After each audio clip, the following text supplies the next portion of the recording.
We're live now. What did you just ask me? Are we live? Well, before that. Oh, what do you want me to ask you about? Yeah, you said, what are we going to talk about? Oh, what are we going to talk about? Well, I don't know. What do you think we should talk about? The weather's been kind of crazy. The weather has been crazy. I would like for it to be warmer.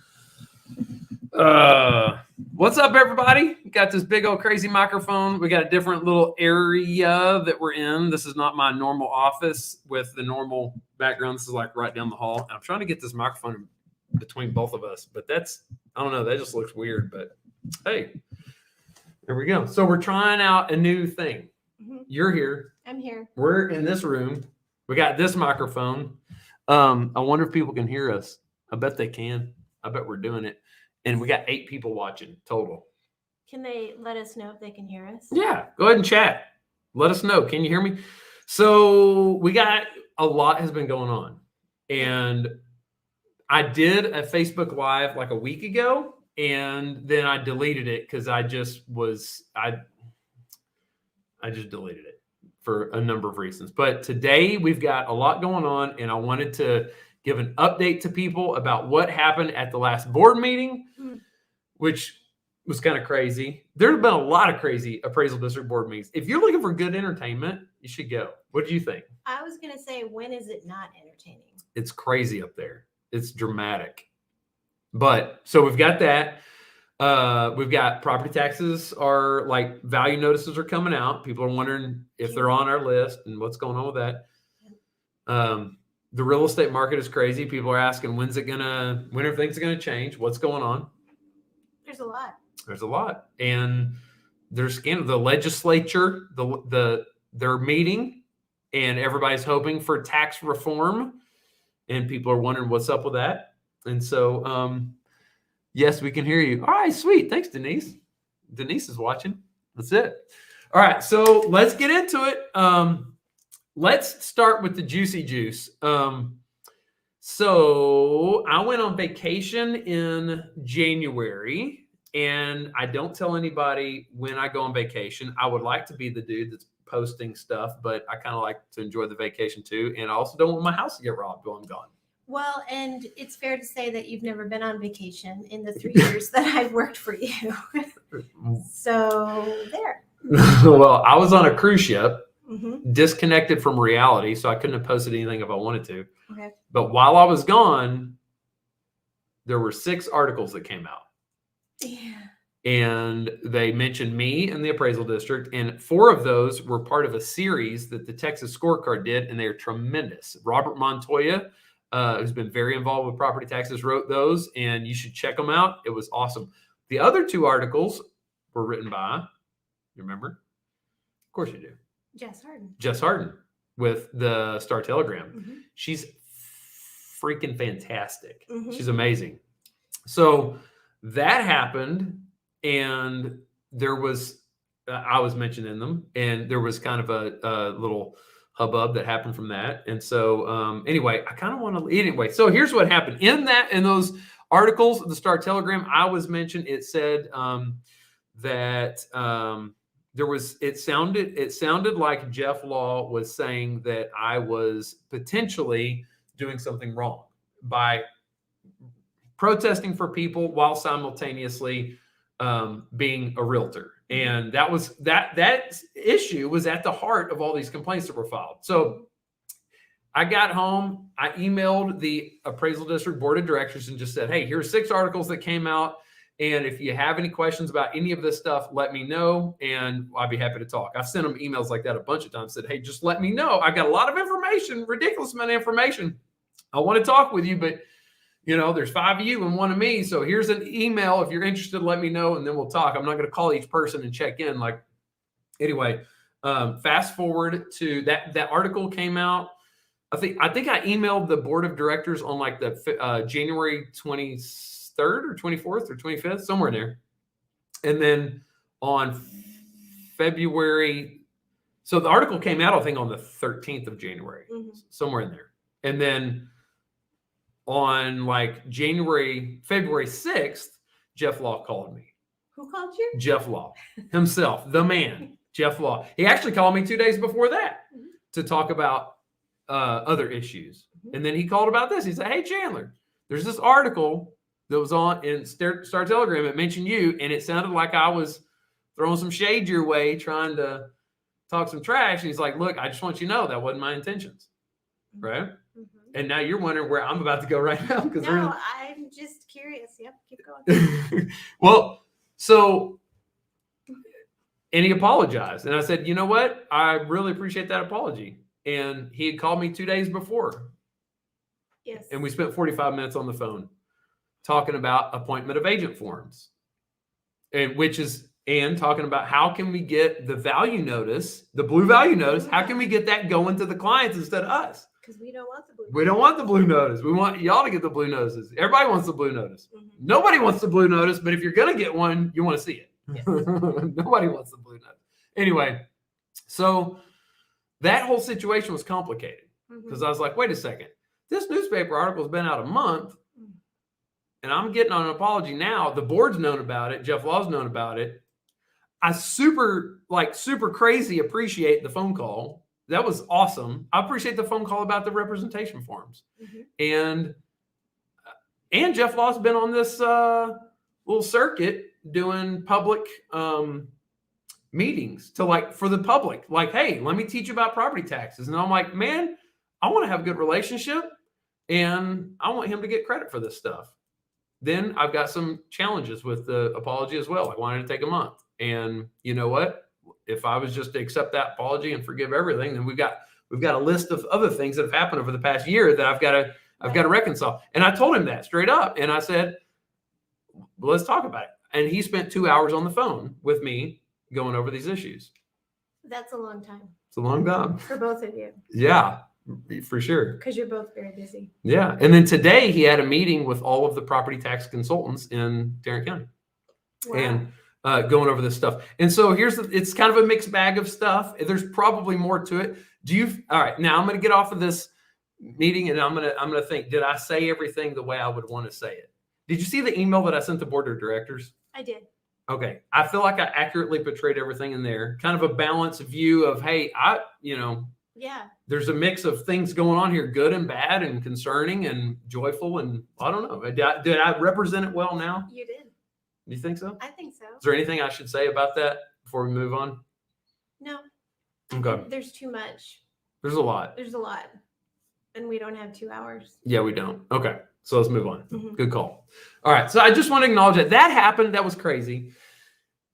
And then let's talk about last Tuesday. Me and you and a group of people went down to Keller City Hall. Oh, yeah. And why don't you tell them what happened? Well, I got a bunch of my neighbors together. Thank you, Culberson Court. And we watched Chandler address the city council about recalling the chairwoman. Let's just leave it at the chairwoman. Okay. Yeah. So yeah. And then there were 8 other people that spoke as well. Yes. In favor of, recalling the chairwoman of the appraisal district, chairwoman of the board. And each one told a personal story about why. And it wasn't just a story. It was personal, and they were upset, and they have been at other meetings, and they were there last summer when it was super hot and we all had to stand outside in triple-digit heat. So they all had very passionate pleas because we can't vote for the board of directors. The taxing entities do, which would be the city council. So I was thinking about getting into the weeds to describe why we're at the city of Keller talking about the Tarrant Appraisal District. Yeah. But I think if you go to chandlercrouch.com/election or elections, then you can learn all about you go to that page, and then the top link says, here's everything you ever want to know about the appraisal district elections. And that pipes you over to a commentary that I wrote. So anyway, whatever. So if you want to learn about that, there you go. But here's the deal. The crazy thing is, from day one, I wanted to have a great relationship with the appraisal district, and I have. It's been great. And then until the Randy Armstrong complaint issue started, and that's where everything started turning south. Right. And I actually don't want to have anything negative to say about the appraisal district at all. And I've said a lot of positive, but whenever Randy Armstrong started filing the complaints, and then the appraisal district started acting how they did in reaction to that, then it caused the appraisal district moved themselves directly into my line of sight, where I could not do anything else other than go freaking nuts. And in some ways it's a blessing, in some ways it's a curse. I'd say in a lot of ways it's a big curse. It's been a major disruption in my life, but I think it's causing us to deal with some issues that aren't being dealt with. And that is the issue. The issue in general, which brings us back to the Keller City Council. And while we're talking about recalling the chairwoman of the appraisal district, is because no issues are getting dealt with at all. The appraisal district mode of operation, the mode of operation for the board at the appraisal district, and the culture in general is to not deal with any issues, to sweep it all under the rug and hope that the issues go away, and that's it. And so because of this wacky voting system that exists in property taxes, if you have a problem with the appraisal district, voters can't hold the appraisal district accountable. Taxpayers can't hold them accountable because the laws are set up so that it doesn't give us the ability to hold them accountable. What we have to do is we have to go to our locally elected officials, being our cities and schools, the city council, school board trustees, and we have to say, hey, we don't like what's going on at the appraisal district. Can you do something about it? And that's why we're at Keller. And there are only a handful of entities that could even do something. Keller is one of them. The Commissioner's Court is another, but Keller is the main one. And I'll tell you why I'm there. Because Keller City Council doesn't act like the appraisal district. They deal with things for better or for worse. You may not like their decisions. You might like their decisions, but through the course of whenever I started protesting for people, they realized that I'm protesting for a lot of their citizens, and I'm right next door to them. And so several of the council members have reached out to me and said, hey, thank you for doing what you're doing to help protest for people. The mayor reached out, and several city council members. I just want to say that I'm not calling by name just because I don't know. Did they reach out? Probably should, but did they reach out right after you spoke to them? Well, so all the above. Before the complaints ever started, Keller City Council and the mayor were reaching out saying, thank you for doing what you're doing. If you ever need anything, just let me know. I support helping these people. Everybody needs help with property tax. I like seeing what you're doing. And then once the complaints started and started getting in the news, they said, hey, we're really concerned with what's going on at the appraisal district. Is there anything we can do to help? And for so long, I said, no, there's nothing you can do to help. Nothing you can do. And then this is kind of like the final straw is, okay, we're not going to see any changes unless we're dealing with it. And this is the last straw. We've got to deal with it. And so part of that is what gets put on the agenda at the appraisal district for them to address is controlled by the chairperson on that board. On the board of directors. On the board of directors at the appraisal district. And if you want what they're addressing to change, the agenda has to change, which means the chairperson has to do the right thing. And it wasn't being done. And there are a number of occasions where the agenda was messed up. Well, how about let's see, we got 39 people. Do you think people care to hear about this? About why specifically? I think a lot of people are bent out of shape about property taxes, and they want to see change, but there's really 4 levels that the problem can occur at. And the appraisal district is just one of those levels. And they actually don't get to determine what your bill is. They are just in charge of appraising the property and facilitating the protest process.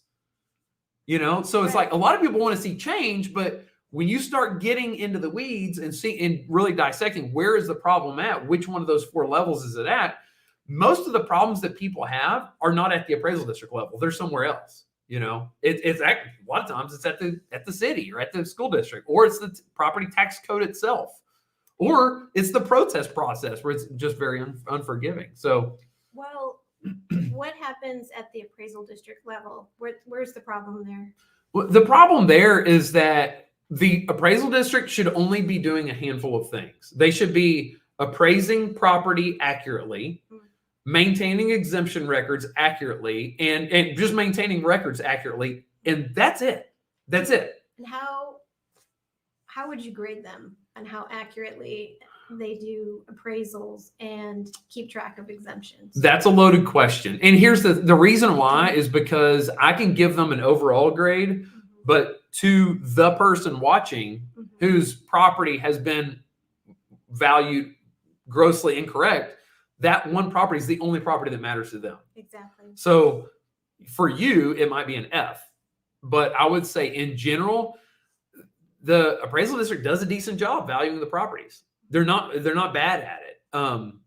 They could definitely improve, but and they can improve how they're helping to inform people about the protest process if they don't like the value. Right.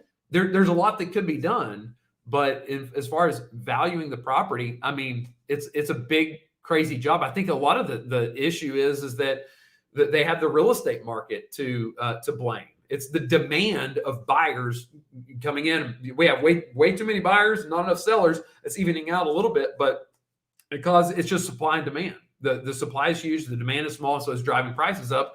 And the appraisal district kind of appraises properties, well after the like, I don't know, like after the fact. I don't know how to say, like Jeff Law just came out and said, hey, expect property values to go up 10 to 20%.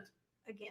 And here's the thing. The reason why is because all of the sales that they're looking at occurred last year. Well, the first part of last year was nuts. It was a frenzy. It was crazy, right? It's crazy. It was like buyers weren't even valuable anymore. It was because every seller had like 30 buyers to choose from. Buyers weren't even special. It was like, people just throwing money at sellers. It was crazy. And then now they have to pay taxes. Yeah, now they got to pay taxes on that. Well, now the real estate market has taken a big hit. It's gone down in the past like 6 months or so. It's gone down like 10%. But the problem is we're still about 3 or 4% above where we were this time last year. But the appraisal district values the property according to what the value was on January 1st, and they established that value by looking at all the sales that happened the previous 12 months. So it's going to be brutal this year. I hate that, but and they do a decent job of that. Okay. All right. What are people thinking? What questions are people asking? And we just been plowing forward. And we have a question. Okay, what we got? Oh my gosh, my property tax jumped. Here, let's put it on the screen. And we actually have some questions because we posted earlier and said, hey, what questions would you like us to address? We've got some more here. Time out. We're just kind of skipping from one subject to the next, to the next, to the next. Here's what I want to say. Number one, here, let's not look at that yet. Hold on. I got to hide it now. All right. We talked about the Keller City Council. We talked about recalling the chairperson at the board of directors at TAD. Here's what I want to say. If you want to stay up on what's going on, it's kind of difficult, but the Keller City Council needs your support. They are friends. They are, honestly, whether they vote for the recall or not is kind of secondary to me. The thing that I'm extremely excited about what the Keller City Council is doing is they are dealing with it. They're facing it head on. I hope they get into a room and argue. I hope not everybody agrees. I hope they're like, you know what? Here's the reason why I don't think we should recall. Here's the reason I think we should recall. Obviously, by my assessment, being in eyeball deep, I get to see everything. The recall needs to happen. We've got some big problems. They're not going to go away unless we're dealing with them. And we're not going to deal with them with the current chair. However, the fact that they're interfacing with the community, the fact that they call and say, hey, you're a vital part of what's going on in our community in helping with property taxes, and let's talk about these issues and let's take it back and do the work of the people by hashing this out. We represent like 17% of the households in Keller. You do. Yeah. Well, You do. But you do the work. Yeah, well. I don't do the work. I wish I could say so, but I don't. Yeah, but that's the thing. That's one thing that the board hasn't done at the appraisal district. I've shown up to the appraisal district like 10 times and said, I've got this stack of paper about this issue that's been all over the news, and I've got more information than anybody. If you want to get to the bottom of it, just call me. And not one call, except for Rich Diot, who's the good guy at the appraisal district. Anyway, go ahead. So let me ask you this. We went to the city council 2 weeks ago. Yeah. And so now the next meeting is coming up. Yep.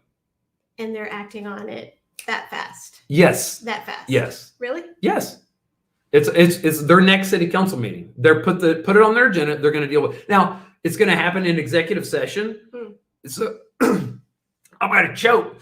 So it's not going to really do a whole lot of good for people to show up. If you want to show up, I think it's great. If you want to email them, I think it's great. I don't think it's necessary. I think that but if you want to, I think it's good. I think being active in the community, expressing your support, expressing your appreciation for them even taking on the topic, man, it gives me hope in politicians. That Armin Manzani, Ross McMullen, Dubberly, and Tad Green, and Jessica Juarez, these people are salt of the earth folks that really care about their community, and they're doing what they can to deal with issues. Whatever they decide is secondary. You know what I'm saying? And so if you live in Arlington or Grand Prairie or something that's pretty far away from Keller, why should they care? Well, because it's a county-wide thing. What they're going to do in Keller is going to affect the entire county. It's just like, why should you care about what happens in the appraisal district if I'm in Azle? Well, if you're in Tarrant County, you should care because what happens in the appraisal district obviously affects everybody. It's the same thing. Okay. It's just how the funky rules are written. All right. We got 29 people still watching. We haven't bored. At least 29 people haven't fallen asleep. Or they've 29 people are watching and they fell asleep. Like their fingers on the mouse. And they're like, anyway. Okay, well, there's a lot of stuff we could cover. I just wanted to cover that stuff to let people go on because I think it's of public interest. I think that people should know what's going on. Yeah.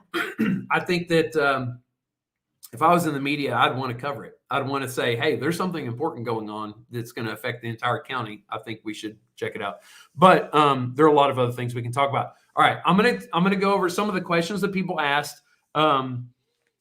On the notes that we're talking about. One person wants to know, when is it going to turn from a buyer's market to a seller's market to a buyer's market?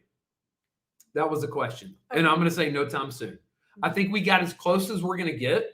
I think that now we're going to see a change. I think a lot of what we've seen in the real estate market, the reason why prices have gone down so much is because they went up so much last year. There was a frenzy.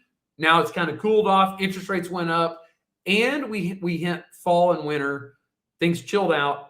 A lot of people that would have been buying houses and selling houses in fall and winter, they have waited until now, I believe. And I believe that we're going to, when the next month's numbers come out, I think we're going to see things. In fact, we've already seen things change a little bit. So I think we're about to see prices rebound.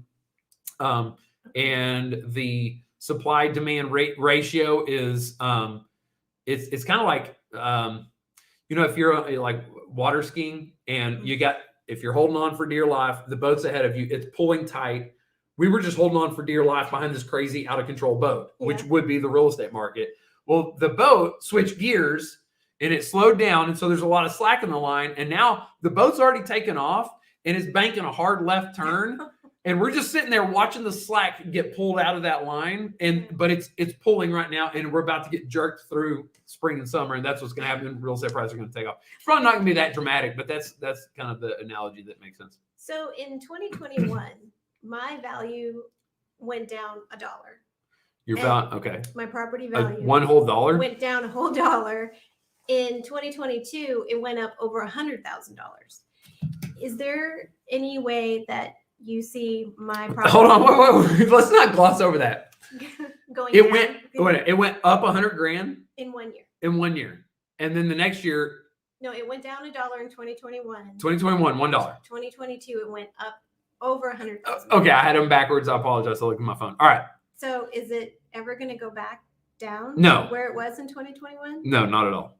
Not at all. No. Even though I haven't done anything to my house. No, it doesn't matter. Have you ever let the appraisal district walk around the inside of your house? Oh God, no. I don't even let friends come over. Well, so no, they don't care what's inside your house. It's going to be, the fact that you haven't fixed up your house is of no concern. The major driving factor is what houses are selling for. Okay. And so all the low numbers, watch, we're only in February. Look, you had numbers, you had sales start to soften at the end of 2023. Mm-hmm. Well, all right, 2022. But in the beginning of 2022, they were really strong. Okay. Well, guess what? They're about to pick up again. So it sucks. Their values just go up and up and up, which is, look, it's good and bad. It really sucks when we're dealing with our tax bill, but we want our schools to be good, our cities to be good. We don't want a blighted area. We want things to be heading in a positive direction. We just don't want to have to pay for it. Well, I'm willing to pay for it. Just I want it to be fair. So. Well, you're guilty until proven innocent in this property tax deal. All right. So some people are saying, hey, what's going to happen with the legislature? Are they going to give us any meaningful property tax relief? Right. And what's it going to take to get property tax relief? You may answer those questions. Please, because right now. I've got a little article here. Mm-hmm. Here's a little cheat sheet. Here's a Keller City Council agenda. Here's all those 6 articles in case we want to talk about. I sent that to the board on January 26th. As a matter of fact. All right, so we've got. Oh, come on! Tell me I printed that off. All right. Well, I might have to do it from memory. Nope, I got it right here. Okay, so Abbott has said that this year they were going to do the biggest property tax relief in the history of Texas. Wait, this year? That's what they said. Okay. Part of the reason is because they have a massive budget surplus. They've been taxing us and not spending the money. We like the fact they're not spending the money. We don't like the fact they taxed us, and we're saying, give us that money back. We're tired of you taking the money. It's great that you aren't spending it. Just give it back, and give it back in the way of property tax relief. So Abbott and Dan Patrick, these guys have responded and said, we're going to give the biggest property tax relief in history. The last property tax relief, my phone is just blowing up. I don't know what's up with that. The largest property tax relief was that they've got to beat if they're going to do the largest in history. It's like, it was in, I don't know, let's just say 2008, maybe. Okay. They had some pretty good property tax relief. Well, now, if you're going to, and the budget surplus right now is like $32 billion, but the legislature only meets every 2 years, so you got to kind of cut that in half. That's the biennial revenue. Okay, so that's for 2 years. All right. So in order to do the property tax relief, I think the last property tax relief number was like $12 billion or something like that. So this is a lot of money. Yeah, but if you adjust it for inflation, they would have to do like a $20 billion plan in order to be the biggest in history adjusted for inflation. All right. Okay. But here's the thing, like $9 billion, they're not going to do 20 billion. They're going to do somewhere around they're talking about 15 billion in relief. Let me break it down even more because these are just numbers and words, but I'll give you some context. Out of the 15 billion, something like 9 billion of that is just basically to make sure that some tax breaks that we got back in 2008, we got to make sure that those are going to expire, and we're just going to do the same ones so that we don't have a tax increase. Okay, so it's not actually a tax break. 9 billion of it is not. Okay, then you've got, let's see, about $3 billion that's going to be for homestead exemption benefits. Okay. So the only people, and I say the only people I care about, the people I care most about are me and you, the folks that own houses and pay property taxes. And it's like, we want homestead exemption benefits for sure. But then you think, well, what about the renters? And then you think, well, what about business, personal property and commercial and all these other guys? I mean, Everybody's paying property taxes. Nobody's getting away with anything. The system is completely unfair. That we need to make it more fair. But the focus of $3 billion of that is just for homestead exemptions. Right now, I think we're getting like $40,000 for your school tax. For your school, and they're wanting to increase that to $70,000. And so that's where $3 billion of that will go. Okay. Okay. So then that leaves like 5.3 $3 billion for the rest of it. Okay. So here's what they can do. All right. Out of your property taxes, a chunk of that goes to the city, a chunk goes to the county, a chunk goes to little special things like JPS Hospital or Tarrant County College, those kind of things. But then we've got the school district. The school district is the biggest part of your property tax bill. The school district portion is actually broken down into two different sections. You have the INS, which is inside somebody in something. It's basically interest on bonds. Okay, and then you have the M&O side, which is maintenance and operations. Okay, well, if half of that is half of the school district tax is supplemented by state funds. Okay, the rest of your property tax bill comes from your pocket to fund the city, the county, all the other stuff. Okay, so the state can only really affect half of your school district tax. Does that make sense? Yes, it does. Okay. I explained a whole lot of stuff just to get to that one point. Right. So it's not a quick fix, though. It's not a quick fix. This is a complex problem. And that's the reason why we have, like, you got all these different government entities that are like, wait, what are we going to do about my money? We've still got to run the city. We got to run the hospital. We got to do all this stuff. You can't just cut the tax out. And the legislature can't just go chop everybody's head off. Right. And we don't want them to. We want a good city. We want a good school. We just want to have to pay for it. We want the system's unfair. It's unsustainable. Something needs to change, but we got to figure out a different way to accomplish the goals, right? Right. All right. So $9.7 billion that's going to just make sure the current tax breaks don't go away. That's the portion that the state is already funding on half of the school district tax. Wow.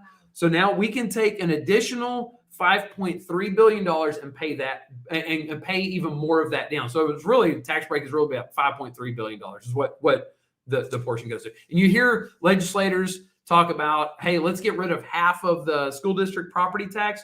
Well, what they're talking about doing is just paying that and keep paying it until it goes away. And making sure that, like the 9.7, they don't want that to go away. They're going to re-up it and continually fund that thing. Well, they want to just add to it until it goes to zero.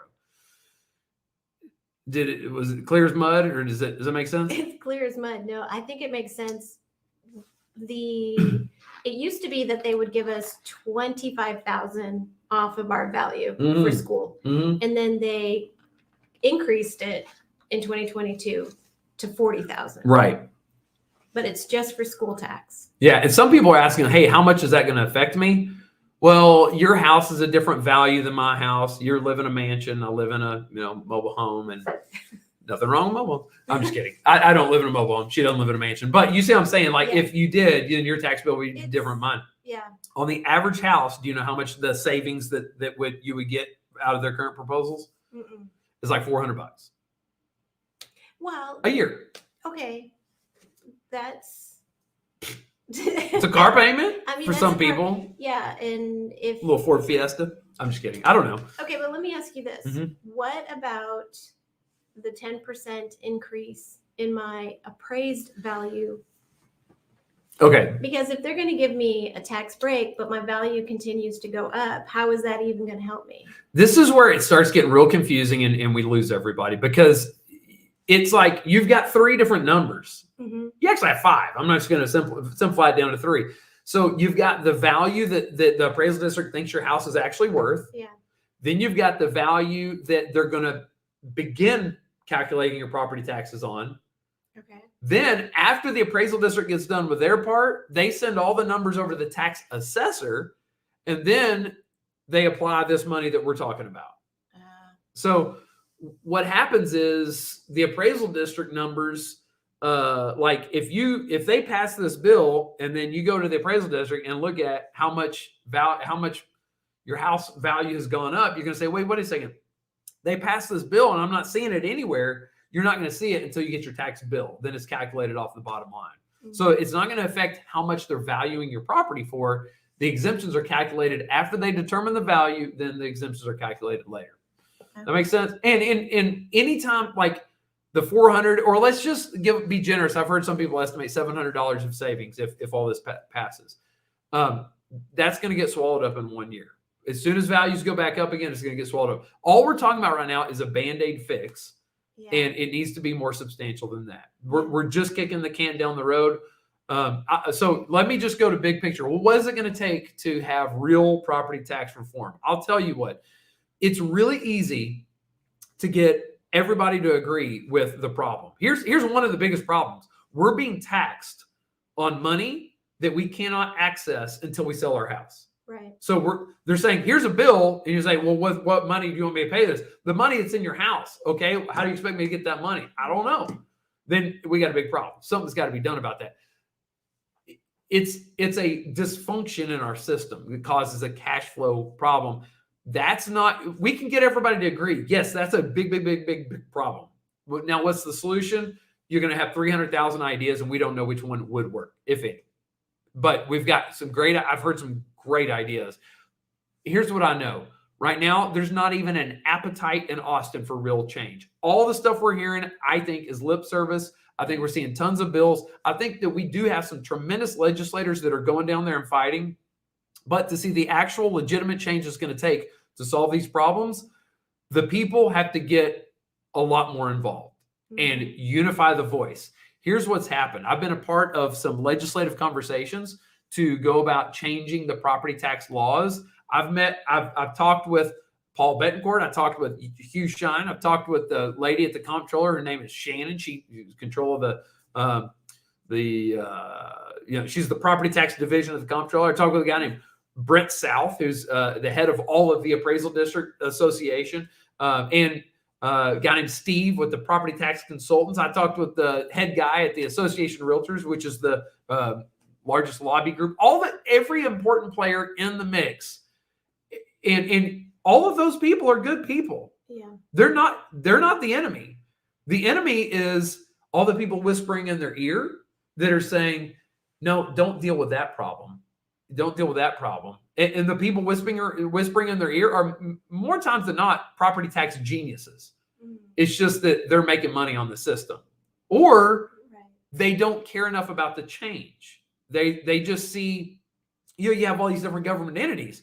Well, they just want to go to work and make it work. They don't want to be put in a bind. They don't want a law to get passed that says you have to fund this thing and abide by this timeline that is actually impossible to execute on. Yeah. So they say we can't support that idea because that would put us in a bind. Or it's somebody that's profiting off the system that says, well, I'll just give you an example. Jess Harden, Star Telegram, did a couple fantastic articles that demonstrated how the protest process and the current system, by far, when you compare commercial to residential, it favors commercial. And it's not even close. Walmart values have gone down 1% over a 5-year period, while real estate values gone up 50%. And it's like, wait a second. We can fix that. It's not going to get rid of all of our problems, but if that's just Walmart, I mean, everybody's going to pick on Walmart, right? Might as well just pick on McDonald's while we're at it. Microsoft, Bill Gates did it all, and Epstein. Let's just throw Epstein out there. No. It's the Illuminati. No, but this is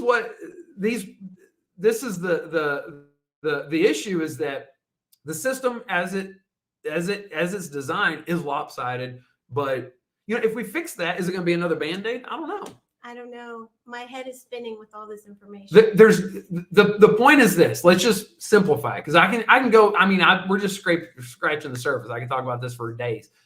Nobody wants to. But everybody by then will be like, I'll just pay my tax bill. Be quiet. That's enough. There's not an appetite in Austin strong enough to bring about real substantial change. And so what the solution is going to come from getting an army of people together that are educated, informed about what's going on, and demanding change. And because in those little circles, in those legislative meetings, you don't have enough people saying, I don't care. You're going to have to make somebody mad. Somebody's going to have to pay a price here. There's a price to change, and there's a price. Somebody's got to pay a price. Right now, the justification is the homeowners are paying the price, but we're spreading it out over so many people. It's like, it's about as tolerable as the price can be paid. It's tolerable because it's spread out about so many people. But when you go to pay your tax bill, It doesn't feel like it. You don't care about anybody's problem but your own, and it's gone too far. And so what we have to do is assemble an army so that when me or somebody else gets a place at that table and says, by the way, like right now I represent 28,000 people. What if I said I represent 5 million people? And I'm sorry, but my people aren't going to understand that change. You got to do better. That's incredible. Then I believe that that's what it would take. And if they're educated people, if they're people that are informed, I got to do a better job of getting the information out. But that's what it would take to have real change. So there you go. Whew. Well, I'm wondering if there's questions. There's definitely questions. Before I look up and breathe, give you a break from having to listen to me. We got to see. Okay, so we talked about what Abbott's doing. Okay, so what's going to get past this session? Yeah. Hopefully, I don't know. There's a ton of bills. To be really honest with you, I'm not following them all right now. There's just too much. It's like chasing cats or something. They're just going different directions. But I've been a part of the meetings that I think will give us an idea of like what's going to happen. I'll tell you one. If one that would really get me excited would be, I say this, I don't know. It's a personal thing. We need to be able to recall the board of directors directly. The appraisal district needs a direct accountability from the people. That's one big problem. The legislature, they don't want to get politics involved at the appraisal district. I kind of see that point. So maybe we don't elect the people at the appraisal district. We don't elect the board of directors, although I wouldn't mind that. I think you don't want the chief appraiser elected. I think that would be a problem. We would end up with a level of corruption maybe beyond what we're seeing now. Mm-hmm. But I think that if the people had the power to recall the board of directors, then they would have a reason to listen to us. Because right now they don't have a reason to listen to us. And that's where a big source of the personal issues that you've seen me dealing with. They feel like they can get away with anything and they don't have to deal with problems. That's what's happening. Yeah. That's it. It's not about me. It's about they don't have to deal with problems because they don't have to listen to me because they're not accountable to me. And I want to say, you know what? Anytime you hold a position of authority and it's due to your position, whether you're a CEO, a politician, or whatever, it's an illusion. You need to stay humble. And work for the people. That's it. And I'll start getting real mad. We went from fun, Chandler, to now I'm getting mad. We've got to you're here to lighten this up. I can do whatever you want. I can make jokes too, but let's focus on. Give me one joke. What? No. What do you call a teeth with no bears? What? Was that the worst setup for a joke? What do you call a teeth with no bears? I don't even know what you're talking about. That's how you deliver a joke. I guarantee that made somebody laugh. I know. What do you call a bear with no teeth? A bear with no teeth. You better get it. You're going to get it. I don't know. No. I don't know. Please. Think about it. I don't. You deliver these jokes like in your sleep. It's a gummy bear. Oh, a gummy bear. Anyway. All right. Okay. What do we need to get? What business do we have? All right. The real estate market. Look, okay. If you need to buy or sell a house, call our team. Nothing but 5-star reviews. That's how we fund everything we're doing. And we do what we're doing for free, but it's expensive. And yeah, it's not free to you. No, but we kick butt and take names in real estate, the top of the top. You can't get better than our company, our organization. We have a team of expert realtors, and I'm at the helm. And here's what you're going to get at my company that you're not going to get at the appraisal district. The buck stops here. If you got a problem in my company, I'm going to take care of it. The buck stops here. That's what we need. We need people stepping up to take ownership on problems and not looking for excuses on why they're not going to take ownership over a problem that they see. There's a report that the appraisal district started talking about in November. The best member of the appraisal district board of directors, his name is Rich Diot. He said, hey, there's this report we've been trying to keep secret from the public. It shows that there's criminal violations. And then the rest of the board is like, yeah, don't release that. Whatever. In the name of transparency, get the attorney general to tell us we don't have to release it to the public, please. In the name of transparency. Okay. And they're like, what kind of precedence would that set if we release this report? Okay. Maybe a precedence that you're not going to take this you're not going to pass the buck. You're going to say, you know what? We're for the people. We're not. The appraisal district is here to serve at the interest of the taxpayers. And I know, but they represent the tax entities. They don't have to. Anyway, look at me railing. Maybe anyway. All right. What do we got to deal with? All right. Do you have a question? We got. I want to give a shout out to Sharif, who stopped by the office today. For reals? And he had a really good case about the appraisal district not putting his 65 and over exemption on his account. And I just really appreciate people trying to figure it out. I think it's really great. So awesome. Yeah. So Sharif, if you're watching, hey. Sharif. All right.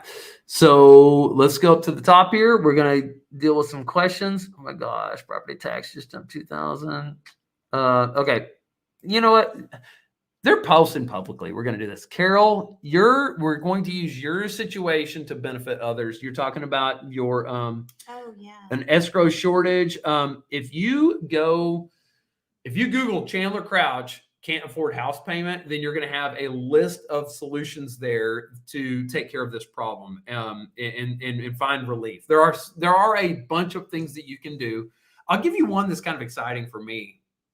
If you bought your house within the past, I don't know, 5 years, even 2 years ago, there's a decent chance you have mortgage insurance on your mortgage. And real estate prices have gone up a ton. You have to get enough equity in your home for the lender to say, okay, we don't need the mortgage insurance anymore. You go to them and say, what do I got to do to get this knocked off there? You may have enough equity in order to get that taken off, and it would drop your payment. That's just one thing. Another thing you can do is just call your mortgage company and say, hey, can you spread out that escrow shortage over a couple of years? Go ahead. If Carol's property tax jumped over $2,000 in 1 year, there's a chance she doesn't have an exemption.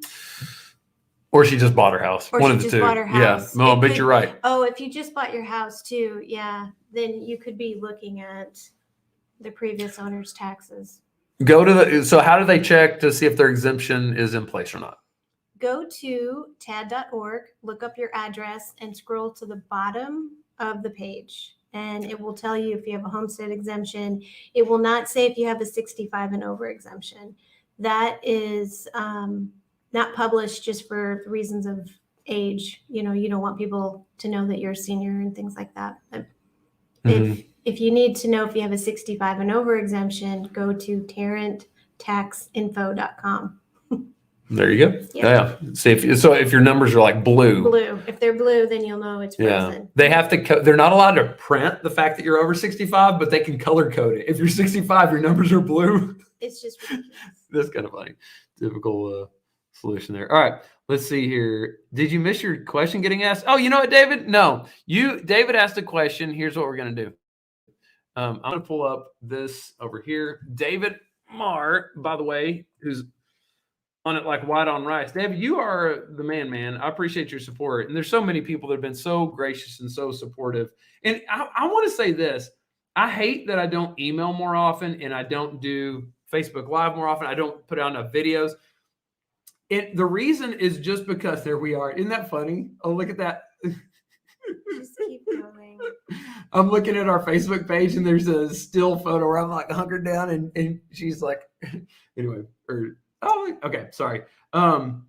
It's still fun to work here. It's the problem. The reason why I don't communicate as much is because it takes effort and time. And it's like, if I've got a bunch of stuff that I need, if I can go help people or send an email, I help people.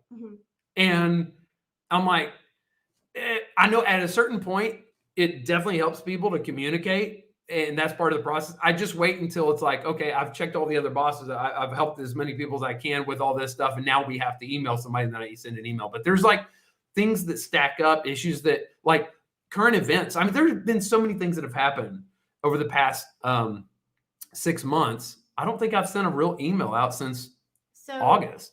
For your communication, who's your PR team? My PR team? You. Right here. It's you. No, it's you. Not me. Yeah, well. For your communications and emails, who's that? Oh, that's you. Oh, well. And you're, I don't know. You've got a you've got to either donate or help us buy and sell houses to keep it. I want to hire more people. If I can hire one of the next people that I'm going to hire two people. One person to help protest at the appraisal district, so I don't have to be in every single hearing. And I hope I'm going to be able to do that this year. The other thing is I want to hire a marketing manager, which is going to be more like a communications manager, because we don't need to do any marketing. We just need to help communicate. We need to do that. That's a missing piece. And I keep saying I'm going to do better and do better. Realistically, I'm not going to do better until I hire somebody to help, because I can't do it all. Yeah, because we got to free you up to do other things. All right, David, here we go. David says, when I go and get estimates and load them to my account, then they will be used to show TAD the property tax. The property has work that's needed to be doing to keep the price from rising. But let's say, for example, I have an estimate on my roof for repair and I submit it. I only have a certain time frame with my insurance to have the repair done, or else it's on me and the next big storm comes through. And he's wondering, am I able to submit my evidence to TAD, get the repair done, and still have it count against the value for the home? Is TAD able to find out the repair I did?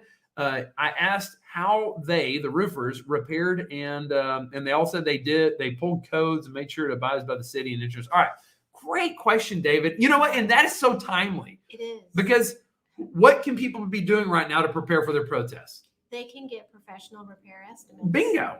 But if the damage has occurred, let's say a storm this weekend damages your roof, you can't use that for your protest. Well, why not? Because your home is being valued as of January 1st. Yeah, that's the question.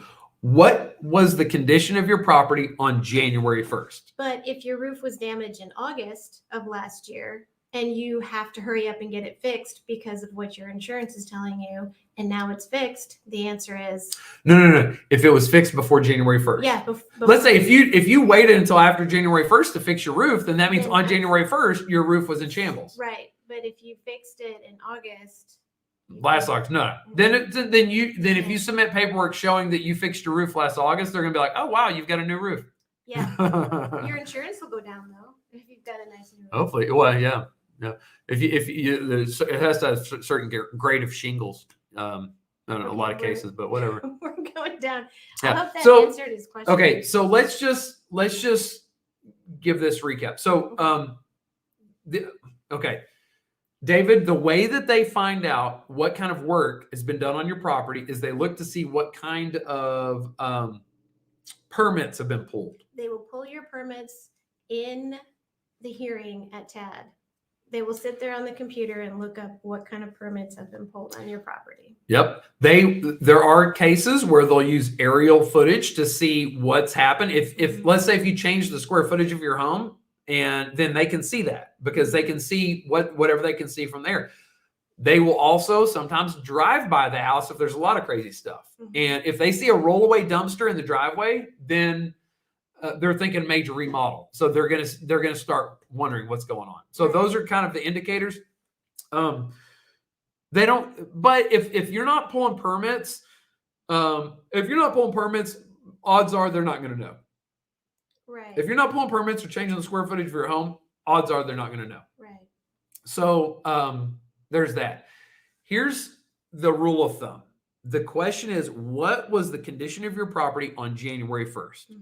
Which means you need to have a repair estimate showing that work needs to be done. And it could be like work needs to be done today and like right now, or you could get a repair estimate in May of this year. If it's the type of repair that let's say, I don't know, if it's the type of repair that's obvious that it probably existed on January 1st, then there's a good chance it counts. Like major foundation problems, that doesn't just show up overnight. No. But if it's in May, you say, hey, we just had this crazy hailstorm in April of 2023, then that 3-person panel is going to look at that and be like, this wasn't here on January 1st. You're going to need to show me something older than this. Now, on the flip side, if you get a bunch of work done, let's say right now, if you go and get a bunch of stuff fixed, then you show, hey, I got a bunch of stuff fixed. Now we're dealing with work that was done after January 1st. So you can make the case that all of those repair items existed on January 1st. Does that make sense? Yes. Okay. Yep. So If I fixed it last summer, can't use it. If I fixed it after January 1st, can absolutely use it. Bingo. For this year. If your home burned down last year And then you rebuilt it when? and you rebuilt it before January 1st, You're paying taxes the full year. the full year. Yeah. That's screwed up. And here's this is an example where the appraisal district is not against you, because I promise you, nobody at the appraisal district cares. They just want to do their job. If the legislators passed a bill that said, if your property gets burnt down and it's the value is affected by 50%, then you get a special 1-year exemption where you don't have to pay taxes on your house for 6 months. Yeah. Then the appraisal district would just be like, okay, that's fine. Stamp, approved, gone. They don't care. They just want it to work. Like, they just want to be able to facilitate. I'll tell you who's going to care. The people in charge of school finance. Yeah. At the comptroller. The comptroller protects school finance. Property taxes are here because of school finance. So we're probably not going to see any major relief until something changes with that, or we figure out another way to skin the cat. I just went way off again. Let's just don't skin cats. I like them. We don't want to skin the cat. All right. We don't. All right. Let's see here. Frank says that he's wondering how much wood could a woodchuck, if a woodchuck could chuck wood. And I need to hear an answer for that. This is your job. Hey, woodchuck, stop chucking my wood. I don't know. That's a Geico commercial. Thank you, Frank. Yep. Frank's the man. Gerald asked, basically, Gerald's wondering if you're on the list. I think that's actually a very common question that we're getting a lot, and we're going to get it nonstop between now and the end of May. I will definitely send an email sometime in April. We can't. Value notices are going to come out around April 15th. So we can't do anything. The odds that I'm going to send an email before then are low. I'm just being honest. I've promised before that I will. I hope that I will, but I'm going to say odds are I'll send an email towards the end of April, most likely. So if you're on the list, we'll let you know. You can go to your TAD account, tad.org, look at your account to see if Chandler Crouch is listed as your tax agent. If he is not, then you will have to sign up again with Chandler in April when registration opens. And you can only do it through the website. Don't fill out the paperwork at TAD, because we don't know that you signed up, and they're not going to tell us. Yeah, here's the thing. They don't allow us to start anything with protests until after value notices come out. So we can't really do anything for you right now anyway. You just wait until after April 15th, and then we're going to open signups to anybody. And then and you can actually go to your freetaxprotest.com right now in the upper right-hand corner and log in and see if you have an account with us. That's another way you do it. But go to tad.org, look up your property, just like she's saying. Then we're going to open registration again in April, and then anybody can sign up. If we protested for you last year, then there's I'll give it a 97% chance that you're still on our list. We're going to protest for you again this year, just like normal. Okay. There may be some changes. Yeah. And if there are, I'll email you, and we're going to change. We're always trying to improve things, and I'm just trying to figure out how to improve things. One thing that happens when you change your deed, like say you put your home in a trust, or if you put your home in a trust, you got married and you added a name, or you got divorced and you subtracted a name. What happens? Or somebody on the deed died, or someone dies, or something happens. The deed changes. What happens to you? If the deed changes, then you need to check your exemptions and make sure they're in place, and you need to check and make sure that I'm still registered as your agent. If your deed changes. If you didn't do any of those things, you don't have anything to worry about. And I'll be emailing everybody. So okay. You just watch out for that. All right, let's hit these questions. Let's start going turbo. It's 5 o'clock, so you're officially 1 minute into overtime, and it's Friday. Yeah. All right. Let's go. All this talk about legislature giving us property tax relief. I've already talked about that. David Mosby, the one and only mega supporter, awesome dude. What's Abbott's plan for property tax? Promise more, do less. That's his plan in a nutshell. It's kind of funny. No, man, I hope good for Abbott in this, but Abbott can't do it. He's got to count on the legislators, and the appetite's not there. He can actually get away with promising the moon and not delivering because he doesn't have a whole lot of control over it. Seniors, a lot of people are worried about seniors. Make sure your over 65 exemption is in place if you're a senior, and that's the best thing that you can do. Protesting, I'm happy to protest for you. It doesn't do just a tremendous amount of good because your property taxes are frozen anyway, but might as well. I actually heard Jeff Law make the case that there's a good case to not protest if you're over 65. Get this. Look, he's doing this little road show going around to all these communities and stuff. I think it's fantastic. He's calling me. He's dealing with tax agents. I'm going to tell you, if he was like this year round, he'd be the best dadgum chief appraiser in Texas. So we just, it's just been the last month. He's come alive. The key is I want to give credit where credit's due, but in his little roadshow, I watched it, and he was talking about how what happens when you're over 65 is you go to the appraisal district, your values are going to look like you don't have an over 65 exemption because they're not going to show that stuff. But then when your tax bill comes, that's where the discount is applied. Okay. Now, the way it works is the year you turn 65, the property taxes are frozen. There's a ceiling there. They're not going to go higher. It's the dollar amount. It's the dollar amount. Now, what happens is every year property taxes go up. In order for them to keep them there, the amount of discount you're getting increases. Right.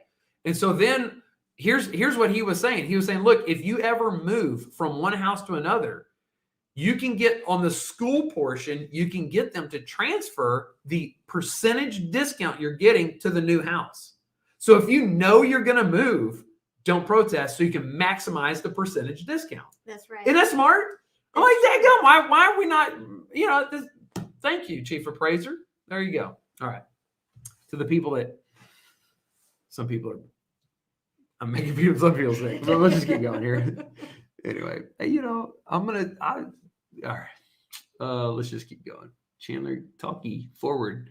Okay. We've got, Jennifer Griffith wants to know how to become a billionaire. So, how to become a billionaire. What's a smart aleck answer I can give for that? I don't know. Billion. I'll tell you, you need to earn $1 million a week. Get this. This is crazy. $1 million a week for how long until you're a billionaire? I don't know. Don't ask me that. Just throw a number out. How long would you have to earn $1 million a week before you're a billionaire? If you don't spend a penny of it. 2 years. Oh my gosh, a billionaire. Think about it. Go higher. I don't know. I know, I'm putting you on the spot. I'm sorry. That's not even nice. You're giving, all right, 19 years of earning $1 million a week, and then you'll become a billionaire. Okay. So there you go, Jennifer. That's what you got to figure out. How do you earn $1 million a week? I thought that's just such a huge number. Vince McMahon is trying to sell WWE for like $8 or $9 billion. Give me a question I know the answer to. Oh, sorry. Who will Vince McMahon get to buy the WWE? All right. What will it mean to the average homeowner? We've already done that one. My opinion about Abbott's goals. It depends. Are we talking about the goals that he stated when he was debating Beto? I think those are terrific goals.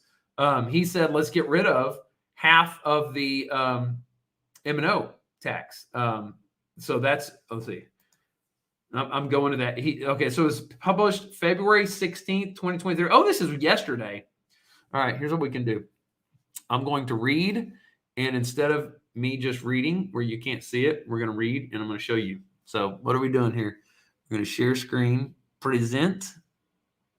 Let's say share screen. Extra camera, slides, share screen, boom. We're going to go to Governor Abbott's thing. Oh, gosh. What am I about? Okay. Is that it? That's not it. Oh, tab, window, entire screen. All right, there we go. As Chandler figures out technology. There we go. And we add that sucker. We're going to add it to the stream. There we go. All right. So emergency items, cut property taxes. This apparently just came out yesterday. Since taking office in 2015, Abbott has worked with the state legislature to pass significant property tax. Okay, you're going to tell us all the stuff that you've done. Guess what, Abbott? We don't care. We don't care about your wins. We care about what are the problems you're going to solve now. And now we're going to get to the bottom half of the document. Significantly less bullet points. Yet across our state, we can't afford their taxes, sky high. All right. We must fix this. That's legislative session. Thank you, Abbott. Building on this significant property tax reforms, Abbott will work with Texas to deliver largest property tax cuts in history. Okay. Use $15 billion of the largest budget surplus in the state to cut property taxes. We've already discussed. If you adjust it for inflation, it would actually take $20 billion. 9.7 billion of that is renewing property tax cuts that already exist. I've covered this stuff already. So it's kind of like, yeah, this is good, but kind of misleading. Lower the school district M&O tax by increasing the tax rate compression. Okay. So he says lower it. On the campaign trail, he said eliminate. Okay. So yeah, let's lower it. This is good. This is actually a sub bullet of this one because he's going to take $5 billion of that dollar. $5 billion is going to end up being $5.3 billion. That this is, and that's actually part of this $15 billion. So it's kind of like he's just creating bullet points. Provides relief to small businesses by increasing the business property taxes. I've got a problem with Abbott continually talking about business personal property. Me and you and all three people that are still watching right now do not care.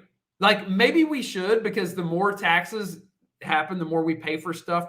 But I want to know about my property tax bill. Abbott needs to quit talking about business personal property. I'll tell you what he needs to do. Go to a business meeting or get an association together and go there and parade about business personal property. Yeah, it's a problem. Yeah, something needs to be done, but we don't need to be seeing it as the third bullet point on his list of what he's going to do. Okay. Require local government debt be passed by 2/3 supermajority. This is a terrific idea. This is a terrific idea. And the reason why is because your property taxes are calculated by taking the property value multiplied by the tax rate equals your tax bill. Well, that tax bill, you could use that same formula to calculate the property taxes for the entire entity. So let's say for the school district. No, let's go to the county. For the county, the property tax budget, the entire revenue of property taxes is going to be created by taking all the property value in the entire county and multiplying it by the tax rate equals the entire tax bill. Well, if you just brought the tax bill to zero, then none of the stuff on the other side of the equation would matter. Does that make sense? Yeah. That's not realistic, obviously, but if you required a 2/3 vote, then at least it would make it more difficult to increase the budget. So it's like, well, if there's a legitimate need, it's going to pass. If there's not, if we're just going for the $10 billion stadium for lacrosse or something stupid, then Your lacrosse people are mad. I just made all the lacrosse people mad. Let's, you know what I'm saying. If we're gonna do, this pommel horse facility, then all of the 10-year-old girls I just lost them. Right. But then it'll take a 2/3 vote. All right, let's go to the next bullet. Require local bond issues not be included. Look, this is a great idea. Put the bond issues on the main ballot. Right now, they try and sneak bond issues in under the radar, and guess who they get to fund the elections to get those bonds passed? The companies they're gonna reap the benefits to get the contracts. Right. It's so we need eyeballs on this. Abbott, two great ideas here. Two great ideas. One that nobody cares about. one that's actually not an idea because it's already part of this idea. And this idea is decent. It's good, but let's be honest about this. Maybe by the number, but it's not. It's more than meets the eye. All right. So there you go. Those are my thoughts. That was awesome. Thanks for breaking it down. Yeah, you got it. I'm your property tax political commentator at your disposal. All right. Well, I think I answered that question. Let's go back to the feed here. Jason, thank you for that question. That was Jason Burgess. Jason Burgess. Any relation there, Jason? I'm not going to mention her name. All right. How did the last TAD meeting go? Last TAD meeting, let's see, I talked about, I want to say this. Yeah, I'm going to leave the last TAD meeting alone. I've said enough. I covered every topic that I care about covering, and we kind of covered that. We're good. We're just moving on. Also, can you provide winning lotto numbers? Yes, Jacqueline, get your pen ready. Winning lotto numbers. 28, 23, 17, 4, and 2. That's 5. Now, you need the megaplier. The megaplier is, actually, I don't know the megaplier, but I know you do. What was that megaplier? 16. There you go. You're welcome. We need to split it. Susan Jensen. I wonder if you have any relation to Mayor Jensen in Grand Prairie. If you do, then we need to talk. When will you be contacting past users? If we protested for you in the past, then odds are we're going to protest for you again. The 97% chance nothing's happened. If something, we've already answered this question. Let's keep moving on. April. Wait for us in April. There you go. Will Abbott have success in lowering property taxes? Rose got her question answered. When do you estimate the change from a buyer's market to a seller's market? Anna, here's the thing. The real estate market in Dallas-Fort Worth is strong to quite strong. Yes, it's very busy. We have more buyers than we do sellers, and Texas is growing. And as long as our job market is incredible, that's not going away. All right. What is the T, Corey? The T. I think the Keller thing. All right. Yep. Here's the other questions. I'm going to just glance through here. Did I miss your question? Not sleeping. Marilyn, thank you for not sleeping. Appreciate that. All right. Now I'm like squinting into the camera. It looks like anybody that's got it on mute thinks I'm smelling something stinky. It's my face. What's Demetria say? Well, I don't read these before I put them up. They could just be like vulgar, like hating on me. Need to at least screen them we seem to have a lot of people in government leadership who like continually kicking the can down the road. Hard to ever find one permanent solution. Problems like these. I will tell you what, Demetrius, that's not the case in the city of Keller.